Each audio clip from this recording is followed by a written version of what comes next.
Ya, puji Tuhan. Saat ini saya tidak akan membicarakan tentang masalah air saman atau tanda-tanda yang diberi kepada kita. Ya, nanti sebentar malam lagi.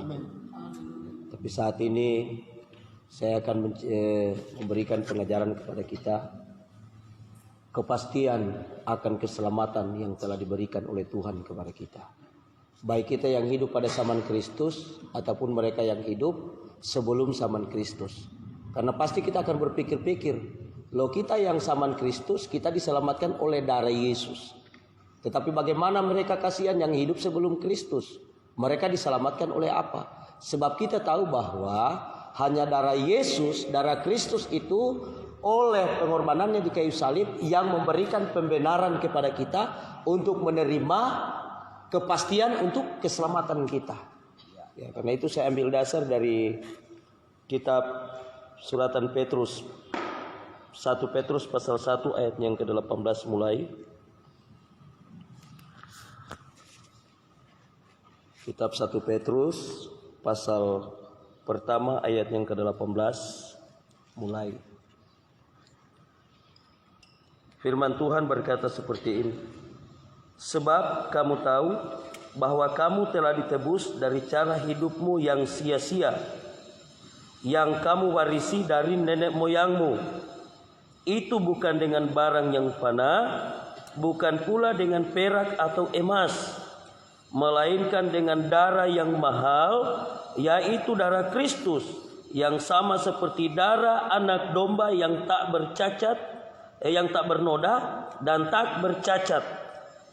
Ia telah dipilih sebelum dunia dijadikan, tetapi karena kamu ia baru menyatakan dirinya pada zaman akhir.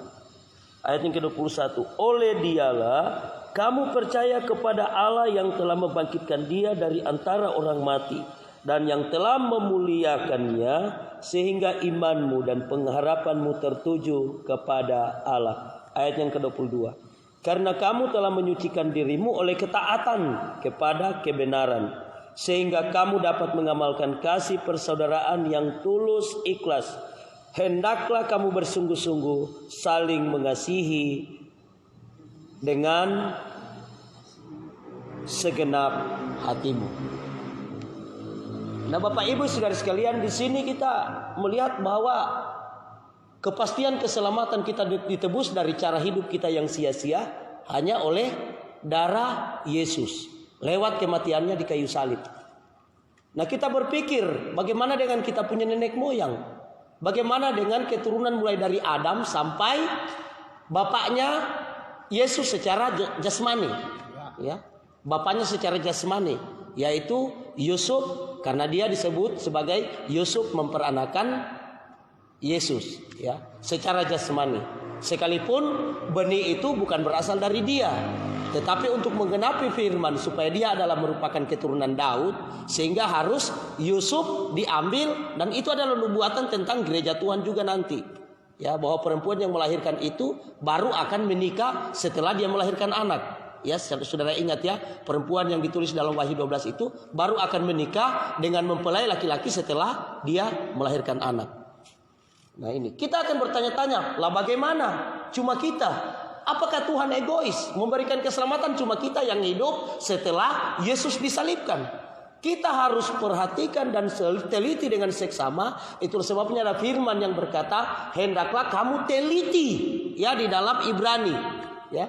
Di dalam Ibrani, mungkin Ibrani pasal 6. Ya, kita harus teliti di dalam kita mempelajari tentang kebenaran firman Tuhan. Jangan asal kita sampaikan, kita beberkan kebenaran padahal ada kesalahan di dalamnya. Ya, ingat di sini semua orang hanya dibenarkan oleh karena darah Yesus. Amin, saudara. Semua orang diselamatkan hanya oleh karena darah Yesus. Itu jelas dikatakan di dalam, ya.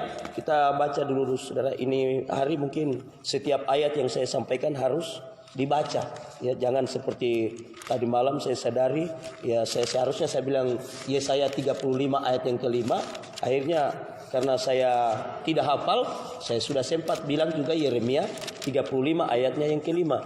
Padahal yang sebenarnya adalah Yesaya 35 ayat yang kelima. Hasil pembenaran, ini judulnya, saudara, ya.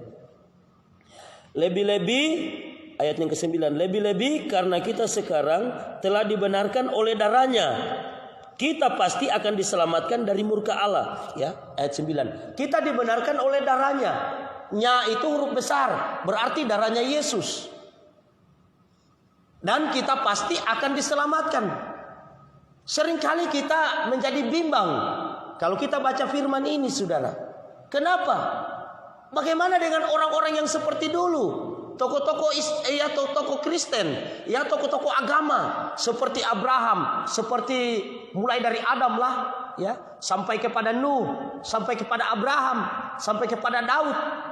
Nah, Yesus belum mati, belum dikorbankan di kayu salib. Berarti mereka kalau firman Tuhan ini berkata bahwa kita diselamatkan, kita dibenarkan oleh darahnya, sehingga memberi kepastian kepada kita untuk selamat. Aduh, kasihan dengan mereka yang hidup dulu.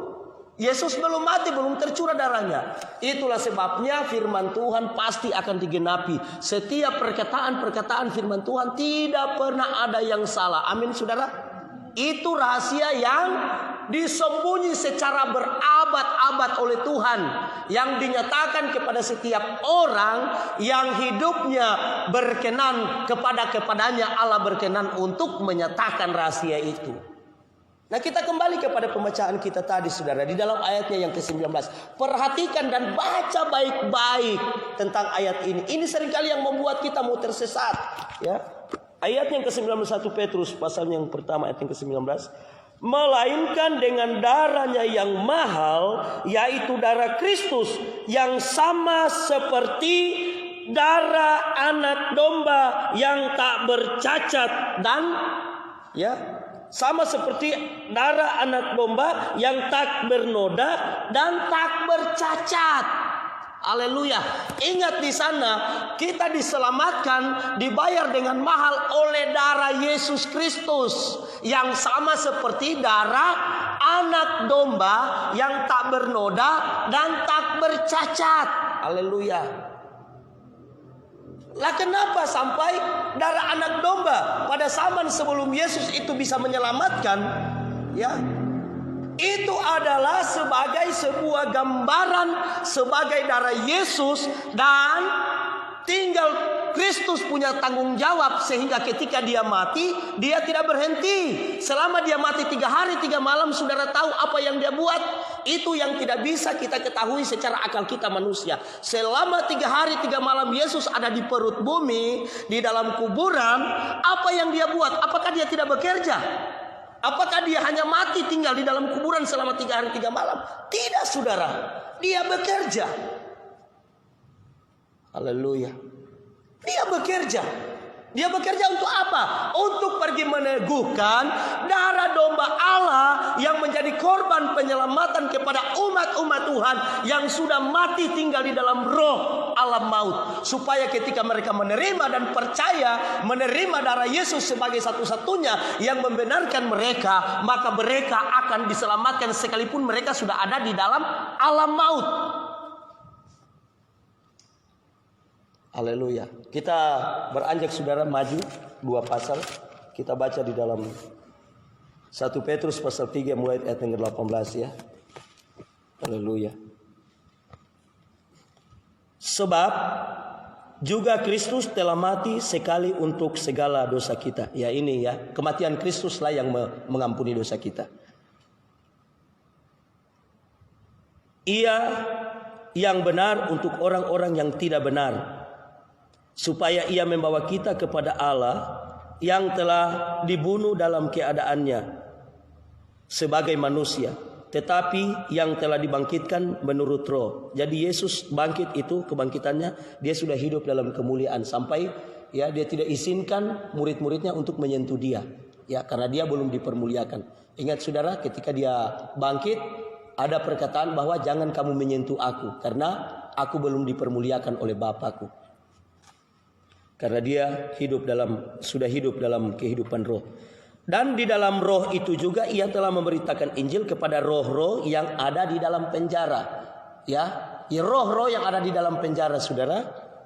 Ini ayat yang ke-19. Kemudian ayat ke-20, yaitu kepada roh-roh mereka yang dahulu pada waktu Nuh tidak taat kepada Allah, ketika Allah tetap menanti dengan sabar waktu Nuh sedang mempersiapkan bahteranya, di mana hanya sedikit, yaitu 8 orang yang diselamatkan oleh air bah. Nah, jadi di sana jelas nyata saudara bahwa ketika Yesus mati di dalam kubur, di dalam roh dia pergi memberitakan Injil kepada orang-orang yang ada di roh-roh yang tertawan di dalam penjara. Siapa mereka yang tertawan di dalam penjara? Yang memang tidak dibebaskan ketika mereka menerima roh kebenaran. Mereka tidak dibebaskan untuk melakukan kebenaran oleh karena mereka tertawan dengan keadaan pada masa itu. Nah, itulah sebabnya Bapak Ibu Saudara sekalian, kalau kita mau bertanya, apalagi kalau sampai kita mau katakan, lah nanti di zaman perjanjian baru ada ditetapkan orang yang sebagai gembala, sebagai penginjil, ya sebagai guru. Tetapi ingat di sana juga ada dikatakan sebagai rasul, ada pemberita Injil dalam 1 Timotius 4 ayat yang ke-11. Tetapi sebenarnya tentang pemberitaan Injil itu sudah diberitakan. Karena apa? Orang hanya akan diselamatkan, iman itu hanya akan timbul di dalam Roma pasal 10 ayat yang ke-17. Iman itu hanya akan timbul oleh pendengaran akan firman Kristus. Ya, berarti sejak dari adanya manusia pertama di Taman Eden sampai kepada kehidupan kita yang sekarang ini, sebenarnya berita Injil itu sudah diberitakan. Tetapi kita tidak tahu nama mereka itu apa yang memberitakan Injil. Apakah mereka itu hanya nabi, atau guru, atau rasul, atau penginjil, ataupun gembala. Tetapi yang jelas-jelas dikatakan di sana saudaraku bahwa Nuh adalah pemberita kebenaran. Amin saudara. Nuh itu adalah pemberita kebenaran. Ya, dalam 2 Petrus 2 ayat yang ke-5 coba kita lihat.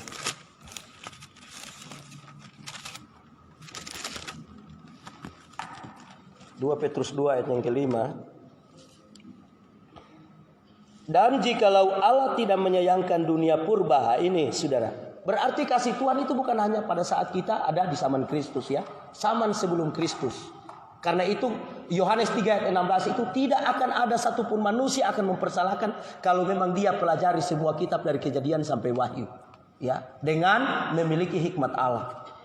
Karena Allah tidak hanya menyayangkan orang yang hidup dalam Kristus, orang yang hidup sebelum Kristus juga semua dia sayang. Itulah sebabnya Adam dan Hawa ketika mereka keluar diusir dari Taman Eden, ada mereka diganti pakaian mereka dengan memakai kulit binatang. Tidak disebut di sana bilang kulit kambing ya. Jangan saudara katakan di sana kulit kambing. Ketika Adam dan Hawa keluar dari Taman Eden, mereka dikenakan, di situ hanya dikatakan kulit binatang. Kita tidak tahu binatang apa yang dikorbankan. Tidak mungkin mau ada itu kulit binatang kalau tidak ada yang dikorbankan. Amin saudara. Amin. Supaya jangan kita salah di dalam mengartikan maksud-maksud firman Allah yang kita hanya baca di dalam perjanjian baru. Terus terang kalau dalam kitab perjanjian baru akan sangat mudah kalau kita baca, karena kita sudah dipimpin oleh roh ya. Tetapi tidak semua roh itu berikan karunia kepada orang untuk menafsirkan apa yang tertulis di dalam kitab perjanjian lama. Jelas dalam 2 Korintus 3 ayat yang ke-14 ya. Tidak semua orang diberikan karunia untuk bisa menafsirkan tentang perkataan-perkataan Tuhan di dalam kitab perjanjian lama. Itu sifatnya adalah nubuatan, itu sifatnya adalah kiasan, itu sifatnya adalah alegori. Haleluya. Ini ya ayat ini. Ayat yang ke-5. Dan jikalau Allah tidak menyayangkan dunia purba, tetapi hanya menyelamatkan Nuh pemberita kebenaran itu, ya Nuh adalah pemberita kebenaran, ya dia adalah penginjil juga. Dengan itu dengan 7 orang lain ketika ia mendatangkan air bah atas dunia orang-orang yang fasik. Dan jikalau Allah membinasakan kota Sodom dan Gomora dengan api, dan dengan demikian memusnahkannya dan menjadikannya suatu peringatan untuk mereka yang hidup fasik di masa-masa kemudian, tetapi ia menyelamatkan Lot orang yang benar. Nah, jadi di sini kita harus melihat saudara, nah Lot ini bisa menjadi orang benar dari mana? Siapa yang memberitakan kebenaran kepada dia? Secara tidak langsung Lot ketika dia berpisah daripada Allah, Abraham pamannya, saudaraku, sebelum dia berpisah dari Abraham, dia sudah menerima kebenaran dari Abraham. Dia sudah tahu itu apa yang dikatakan kebenaran dari Abraham. Karena Lot nanti berpisah dengan Abraham, dia sudah berkeluarga dan punya harta. Jadi tidak mungkinlah kebenaran firman Tuhan yang diketahui oleh Abraham dia tidak sampaikan kepada Lot.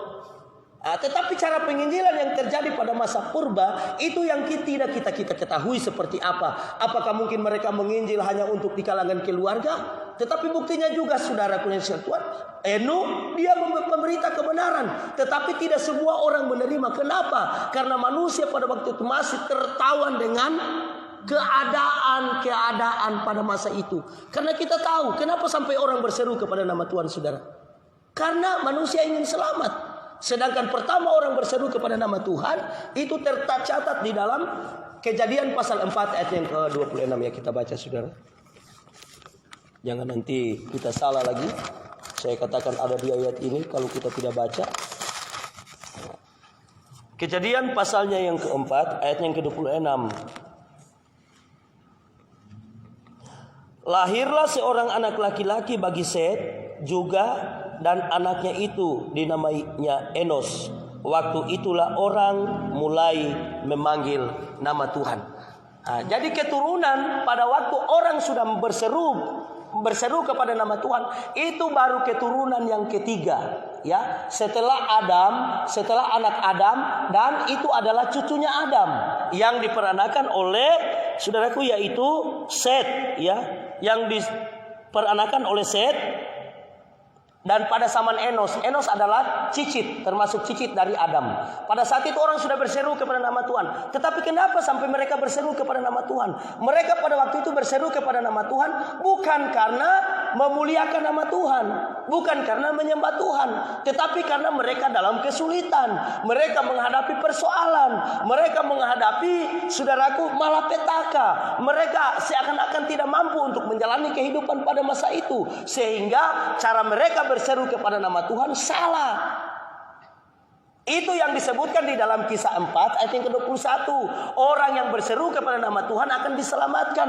Tetapi diselamatkan yang seperti apa? Ya diselamatkan, kita dilepaskanlah dari pencobaan, kita dilepaskanlah dari corona, kita dilepaskanlah dari malapetaka. Tetapi kita berseru kepada nama Tuhan hanya karena ingin kita terlepas dari corona, hanya agar kita terlepas dari bencana, tanpa kita berseru kepada nama Tuhan untuk memuliakan namanya. Sehingga terjadi pada masa Kejadian pasal 6, Allah telah menyesal menjadikan manusia di bumi. Kenapa? Manusia hanya tahu berseru kepada nama Tuhan, tetapi tidak pernah mempermuliakan nama Tuhan. Inilah yang dikatakan diberikan tanda kepada orang-orang Farisi dan orang Saduki, diberikan tanda Yunus sebagai tanda bagi mereka. Bagaimana Yunus masuk di dalam perut ikan dalam keadaan hidup, dan ketika dia keluar juga dalam keadaan hidup, berarti Yunus tidak mati di dalam perut ikan. Dia bisa berdoa minta tolong kepada Tuhan. Itu menjadi kebinasaan karena apa? Yunus tidak mengorbankan darahnya. Karena kalau Yunus mati di kayu mati di dalam perut ikan, saudaraku, kalau Yunus itu mati di dalam perut ikan, ketika dia mau menyelamatkan para penumpang yang ada di kapal, dia bisa sama seperti Yesus. Karena apa? Dia mati, kemudian dimuntahkan oleh ikan dalam keadaan dibangkitkan. Maka batal perjanjian Allah. Hanya Yesus saja yang mati, dikuburkan dan bangkit dari kematian. Banyak orang yang bangkit dari kematian, tetapi pada akhirnya mereka mati juga. Masih ada Lazarus, saudara Maria dan Marta sampai hari ini, saudara lihat. Atau mungkin sudah selesaikan, sudah bayangkan berapa usianya nanti. Tidak ada. Sebab kebangkitan untuk menerima kehidupan yang sama seperti Yesus, itulah yang disebut kebangkitan pertama. Jadi kalau ada orang yang bangkit dari antara orang mati kemudian dia mati lagi, itu belum bangkit secara rohania yang dikatakan oleh Yesus. Ya. Tetapi kebangkitan yang pertama, yaitu kebangkitan untuk menerima kehidupan yang kekal untuk selama-lamanya, itu hanya akan terjadi satu kali. Dan tidak semua orang mati. Sampai ada gembala hamba Tuhan nanti yang mau bilang sama kita, ada 2 hari besarnya manusia. Yang pertama itu yaitu kelahiran, yang kedua kematian. Hari besar manusia ini kedua-duanya akan terpampang di Batu Nisan. Mana ada ayatnya itu? Ya, siapa tahu macam saya tidak mati sampai Tuhan datang, berarti tidak ada saya punya nama di Batu Nisan.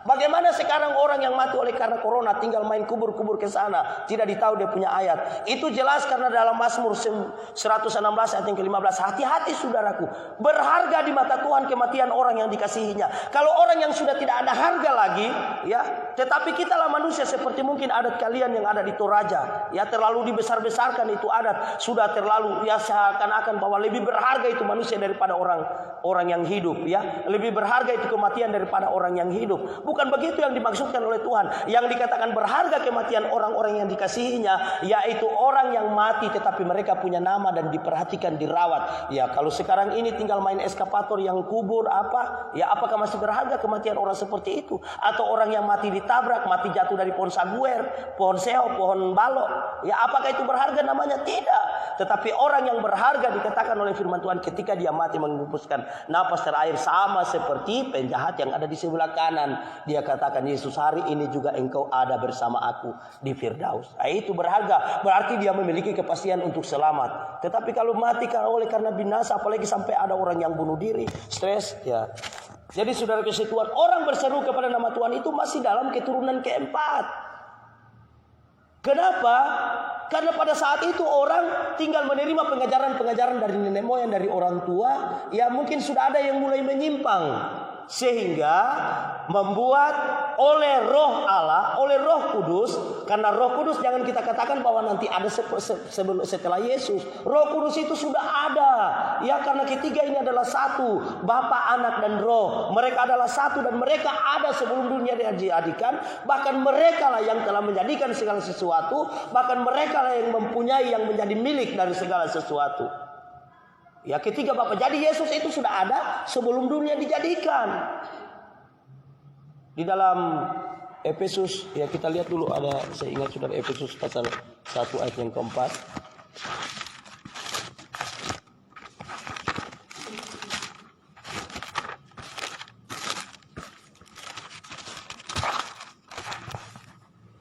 Efesus 1 ayat 4.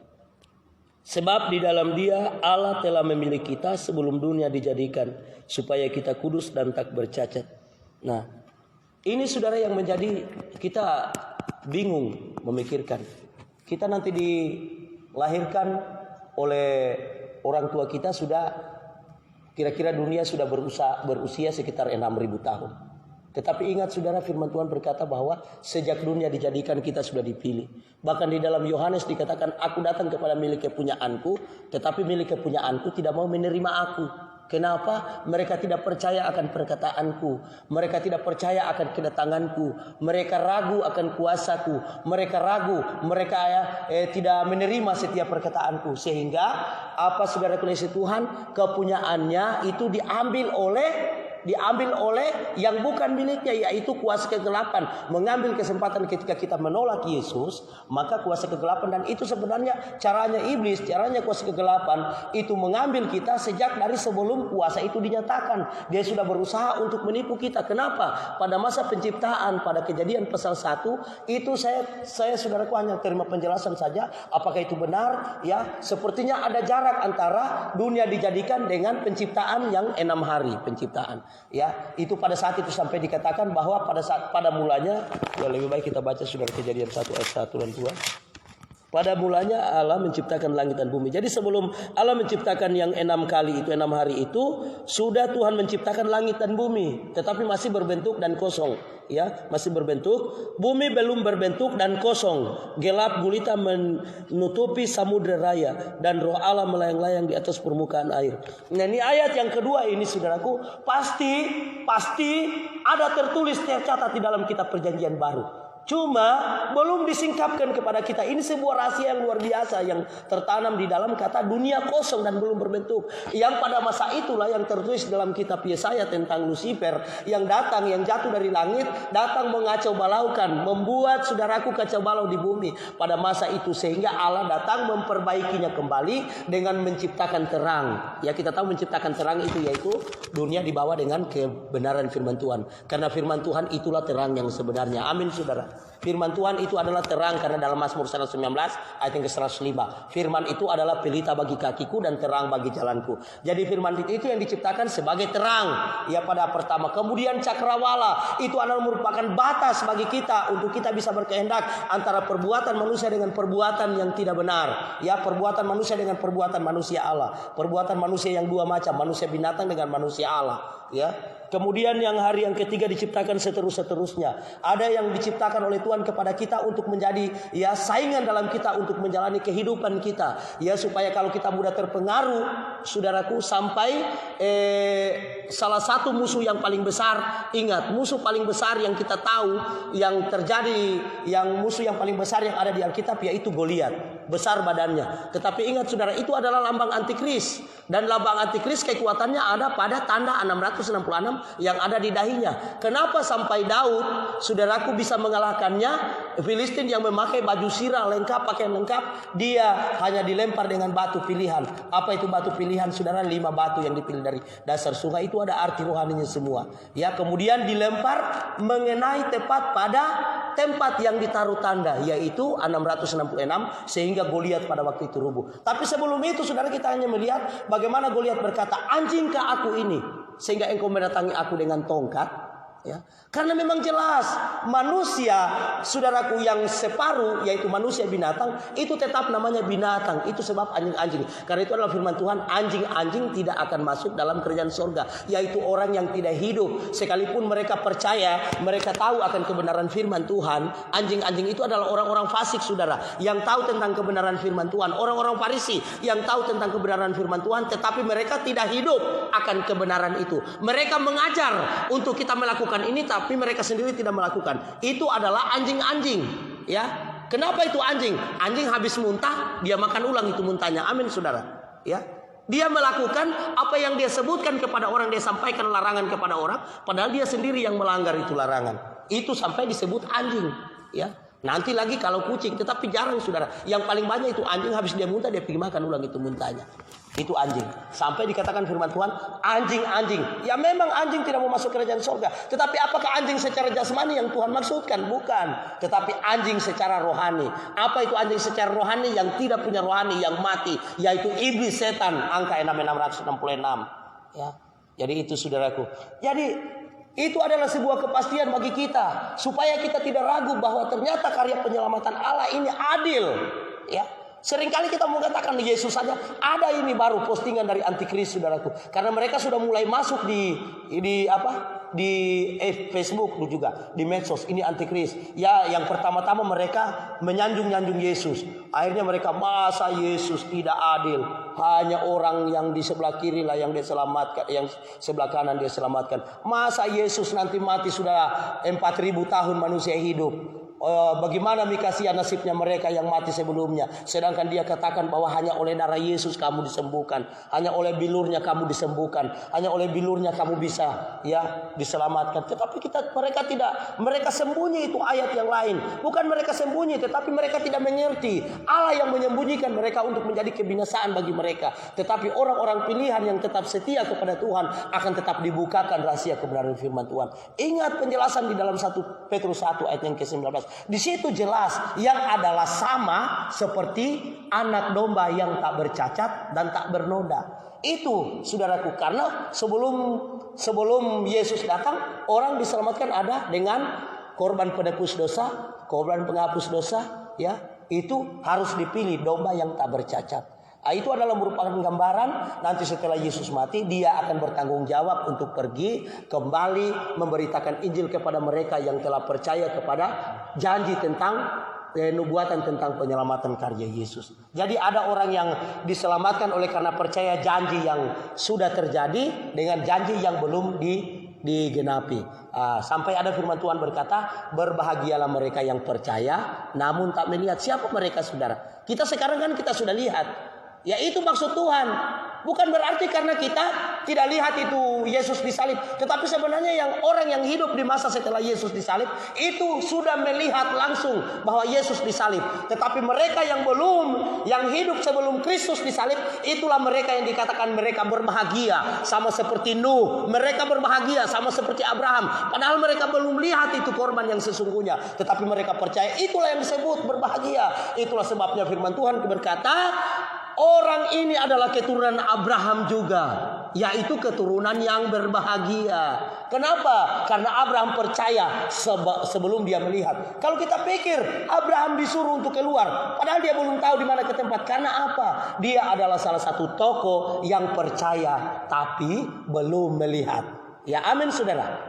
Abraham adalah orang yang percaya namun belum melihat. Yesus genapi dia punya perkataan ya di dalam di dalam kisah Yohanes, berbahagialah mereka yang melihat, yang percaya namun tidak melihat. Itu diberikan untuk mereka yang hidup sebelum penyaliban Yesus. Bagi kita sekarang kan bodoh kalau kita tidak percaya. Karena apa? Sudah bukti, sudah ternyata bahwa Yesus disalib.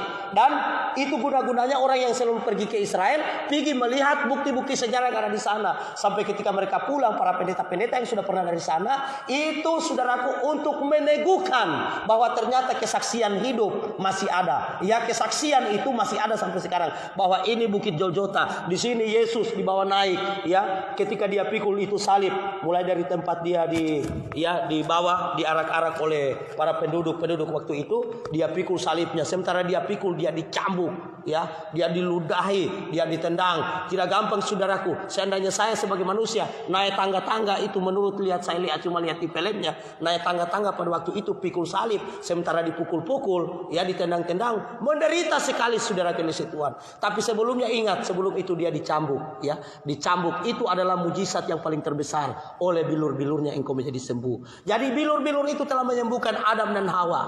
Bilur-bilur itu telah menyembuhkan saudara Kain dan Habel, ya. Tinggal bagi mereka sembuh atau tidak, itu tinggal urusan mereka. Bagaimana mereka sembuh saudaraku? Sembuh secara rohani. Kita jangan berkanjang kepada sembuh secara jasmani, ya. Karena itu sudah firman Tuhan kata, cari dahulu kerajaan Allah dan kebenarannya. Kita usahakan dulu sembuh rohani. Jangan kita pikirkan itu sembuh jasmani. Tapi kalau kita mau berpikir berargumen saudara, kalau kita mau berargumen, masa kehidupan yang kekal Tuhan kasih sama kita, ya. Kehidupan secara jasmani saja tidak mungkin, mustahil.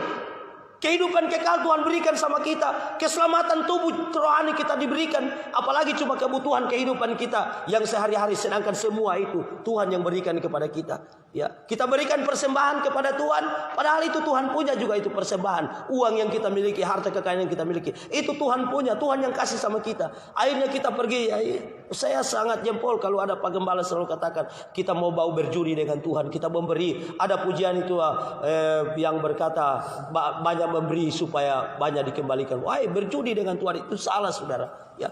Tapi yang dimaksudkan oleh Tuhan banyak memberi, kita beri diri kita. Persembahanmu yang kudus dan berkenan kepada Tuhan, yaitu tubuhmu. Persembahkanlah tubuhmu. Maka masalah persembahan jasmani yang lain itu sangat mudah, rela kita berikan.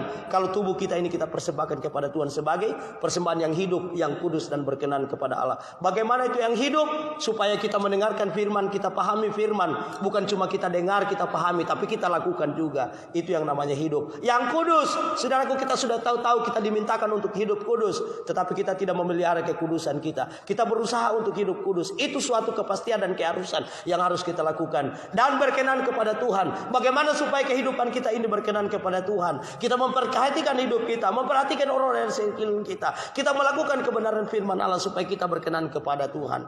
Ya, itu adalah persembahan yang sejati di hadapan Tuhan. Jadi ingat Bapak Ibu Saudara sekalian, tidak jangan kita berpikir bahwa Tuhan itu egois. Ya, karena akan ada nanti orang yang akan menyesatkan kita, akan memutarbalikkan perkataan. Dia bilang, "Woi, kamu sudah senang-senang kamu diselamatkan." Kamu tidak pikir itu nenek moyang kamu lalu, ya, tidak diselamatkan mereka. Karena apa? Darah Yesus saja yang menyelamatkan orang yang mereka hidup sebelum Yesus disalib. Itu akan datang nanti. Penyesat itu sebelumnya, jemaat Mawar Saron di tempat ini, engkau sudah diperingatkan oleh Tuhan sebelumnya. Karena itu kataan firman dia berkata betul, waspada.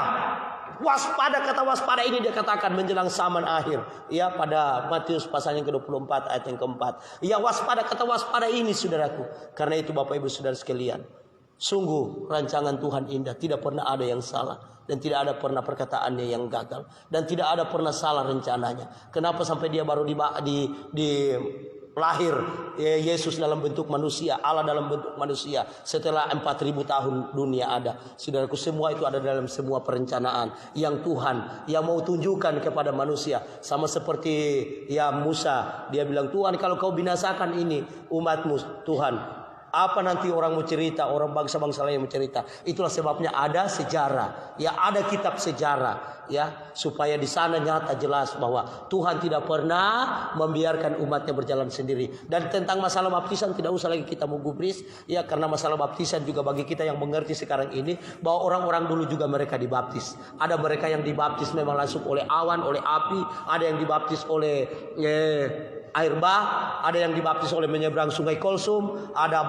dibaptis menyeberang sungai Yordan. Ya, semua itu ada gambaran kiasan. Karena ingat saudara bahwa perjanjian lama itu semua adalah kiasan yang disempurnakan pada kedatangan Yesus pada kali yang pertama. Ya, ketika dia tergantung di kayu salib mati, dikuburkan, masuk ke dalam kerajaan maut, tetapi dia bangkit keluar dari situ, bangkit mendapat kemuliaan, naik ke kerajaan sorga. Itu adalah Allah kita, Yesus yang sudah ada sebelum dunia dijadikan. Dia sudah pilih kita sebelum dunia dijadikan bersama-sama dengan Adam. Kita sudah dipilih saudara, ya. Jadi untuk apa lagi kita ragu, kita takut, kita khawatir mengiring Tuhan?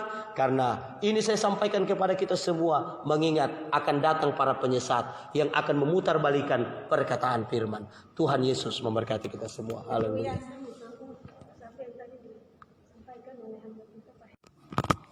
Ya, puji Tuhan. Saat ini saya tidak akan membicarakan tentang masalah air saman.